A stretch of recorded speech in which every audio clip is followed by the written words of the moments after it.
नमस्कार मित्रों, आज देश भर में हिंदी दिवस की धूम है। लेकिन इस परंपरागत धूम के बावजूद बहुत सारे ऐसे चेहरे भी हैं, ऐसे शख्सियतें भी हैं जिनको हम याद आज के दिन नहीं करते। हम वही हाय तौबा होती है कि हिंदी लागू नहीं हुई, हिंदी हमारे माथे की बिंदी है, हिंदी ये है, हिंदी वो है, हिंदी हमारी प्राण वायु है।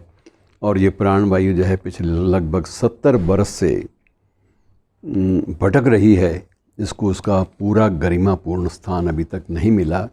ये बात सारी 1949 में शुरू हुई थी। 53 में अध्यादेश भी जारी हो गया, उसके बाद कानून भी बन गया। लेकिन कानून बनने के बाद भी इस पर जो क्रियान्वयन है वो अभी तक अधर में लटका हुआ है। और चलिए, ये बात चलती रहेगी, सिलसिला चलता रहेगा। ये हर साल हम मनाते रहेंगे और हर साल याद करते रहेंगे। और जैसे हम आज़ादी का अमृत महोत्सव मना रहे हैं, हो सकता है हिंदी का अमृत महोत्सव मनाने की भी 3-4 साल के बाद नौबत आ जाए। आज़ादी तो हमें मिल गई, लेकिन हिंदी हमें अभी तक राजभाषा के रूप में नहीं मिल पाई। बहरहाल, मैं उन लोगों को याद करना चाहता हूँ आपके साथ मिलकर, जो विदेशी थे, जिनका इस धरती से, इस देश की भाषा से, हिंदी से सीधे रूप में कुछ लेन देन नहीं था। लेकिन उनके कर्ज़, हिंदी को जो उन्होंने एक ऋण दिया है, हिंदी के नाम पर जो काम किया है, उनके इस कर्ज़ को हम लोग अभी तक क्या कभी भी भुला नहीं पाएंगे। इनमें सबसे पहला नाम आता है मित्रों फ़ादर कामिल बुल्के का।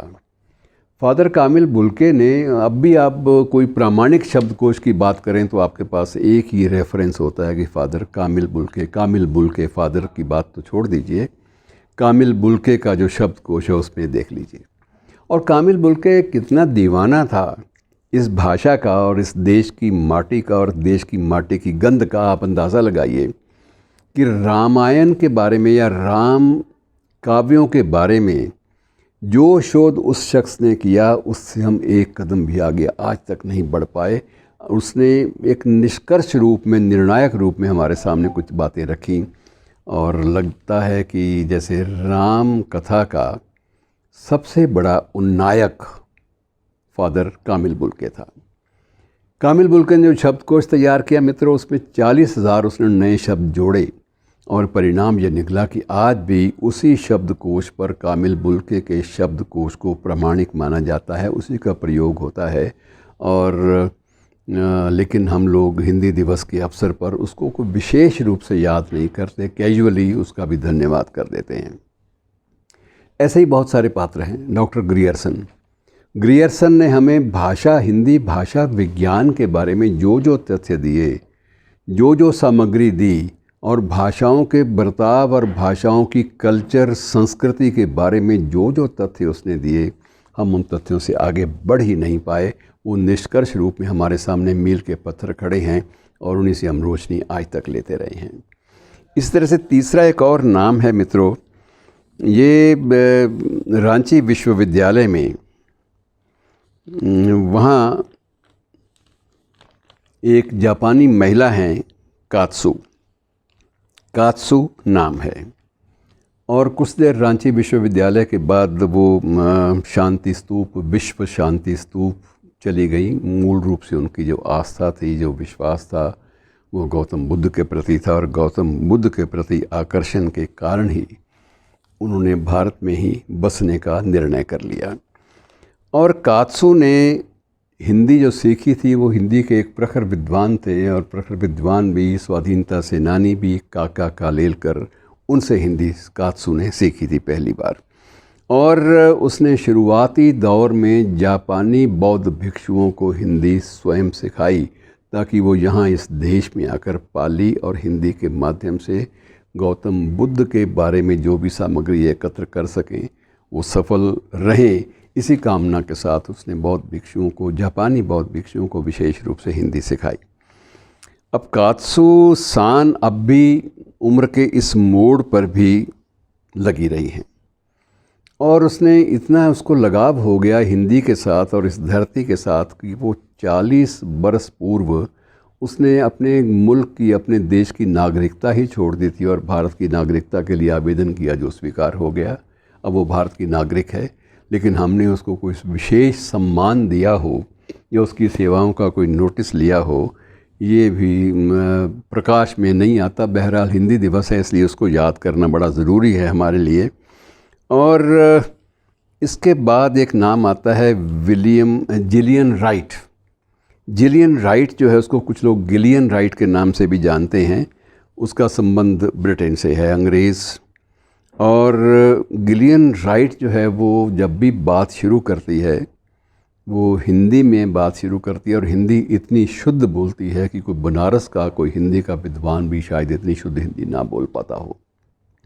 लेकिन वो ब्रिटिश महिला होने के बावजूद हिंदी में पारंगत है। उम्र उसकी भी 70 से ऊपर हो चुकी है, और वो हिंदी की सेवा में निरंतर लगी रहती है। और सबसे बड़ी बात तो यह है कि उसने श्रीलाल शुक्ल के उपन्यास, जो बहुत चर्चित उपन्यास है राग दरबारी, उसका भी अंग्रेज़ी में अनुवाद उसी ने किया। और राही मासूम रज़ा के आधा गांव का भी अनुवाद करने वाली वही महिला है। और इसी प्रकार से राग दरबारी, आधा गांव और कम से कम 6 और ऐसे उपन्यास जो बहुत चर्चित रहे भारतीय परिवेश में, उनका उसने अंग्रेज़ी में अनुवाद दिया।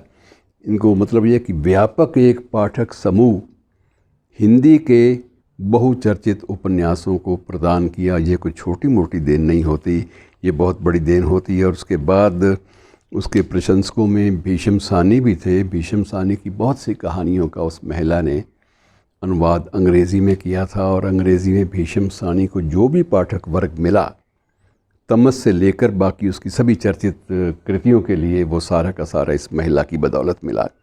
और इसी क्रम में सिर्फ एक नाम और मैं लेना चाहूँगा। नाम बहुत सारे हैं, लेकिन कहाँ तक लेंगे। मुझे एक विद्वान रशियन भी याद आते हैं, जिनके पास मेरी अपनी भी मुलाकात हुई थी, प्रोफेसर चेशलेव। तो चेशलेव ने भी बड़ी गज़ब की सेवा हिंदी को प्रदान की। अपने देश में भी उसने जाकर सोवियत संघ, तब सोवियत संघ था, रूस बाद में अलग हुआ, वहाँ भी उसने हिंदी के लिए पूरा का पूरा एक वातावरण बनाया। और वातावरण ऐसा बनाया कि उसके माध्यम से बहुत सारे हिंदी के कृतिकार, जिनमें अमृता प्रीतम भी थी, जिनमें बलराज सानी के कुछ संस्मरण भी थे, और बहुत सारी अन्य कृतियाँ, सारी की सारी सोवियत संघ में अगर लोकप्रिय हुई तो सिर्फ प्रोफेसर चेशलेव के कारण। और अंतिम नाम मित्रों एक चीनी प्रोफेसर का है, प्रोफेसर च्यांग। बीजिंग में हिंदी पढ़ाते हैं, अब भी हिंदी पढ़ा रहे हैं। इस मौसम में भी, मौसम का मतलब इस माहौल में भी आप कह सकते हैं। मौसम हमारे लिए तो ये साजगार नहीं है ये मौसम, क्योंकि संबंध जो हैं दोनों देशों के आपस में अभी तक ठीक नहीं है, अविश्वास बीच में फैला हुआ है। और उसने इसके बावजूद बीजिंग में विश्वविद्यालय में रहकर हिंदी के लिए जो कक्षाएं लीं, वो एक हिंदी के महत्व को बढ़ाने वाली हैं। और आज भी बहुत सारे चीन के लोग वहीं से, प्रोफेसर चियांग से ही हिंदी सीखकर भारत में सेवारत हैं। और वहाँ भी वो जो हमारे संस्थान काम करते हैं विदेशों में, वहाँ वो सेवारत हैं। तो ऐसे लोगों को याद मित्रों ज़रूर कर लेना चाहिए, क्योंकि ये हमारे लिए विशेष महत्वपूर्ण है। बाकी से ढूंढना धोना चलता रहेगा भाषा के बारे में। गरिमाएँ हिंदी अपने आप ले लेगी, आप ना भी देंगे तो भी ले लेगी, और कुछ सालों के बाद ले लेगी। धन्यवाद।